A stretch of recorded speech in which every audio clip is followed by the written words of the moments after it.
Magandang umaga po. Narito po ang mga tampok na balitang sports sa araw na ito. Matapos ang tatlong sunod na pagkatalo ng rain or shine, muli itong bumawi matapos talunin ang San Mig Coffee Mixers sa score na 81-74 sa Game 5 ng PBA Philippine Cup Finals.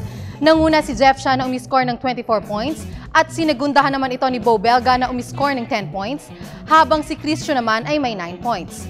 Sa panig naman ng Mixers ay kapwa nagtala sina James Yap at Mark Pingris ng 18 points, habang si rookie Ian Sanggalang naman ay umiscore ng 17 points.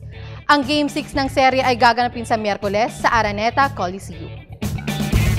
Samantala, balik bansa na ang ating kababayan ni si Michael Christian Martinez matapos ang kanyang naging kampanya sa Winter Olympics. Lumapag ang sinasakyang eroplano ni Martinez ganap na alas 5 ng hapon sa NAIA Terminal 1 kahapon at agad naman itong sinalubong ng kanyang mga tagahanga.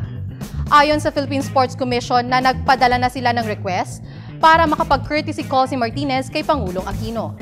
Matatandaan na lumikha ng bagong kasaysayan si Martinez dahil siya ang kauna-unahang Southeast Asian na nakapasok sa finals ng men's figure skating sa Winter Olympics.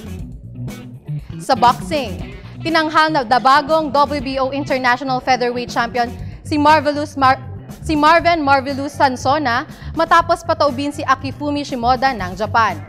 Isang left uppercut ang tumama sa panga at tumapos kay Shimoda sa third round, 1 minute and 17 seconds ng laban, kung saan ay hindi na ito nakatayo dahil sa tindi ng suntok ni Sansona.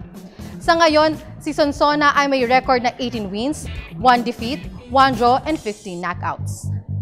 At yan po ang mga tampok na balitang sports ngayong umaga. Ako po si Hazel Ann Salubon para sa Good Morning Boss.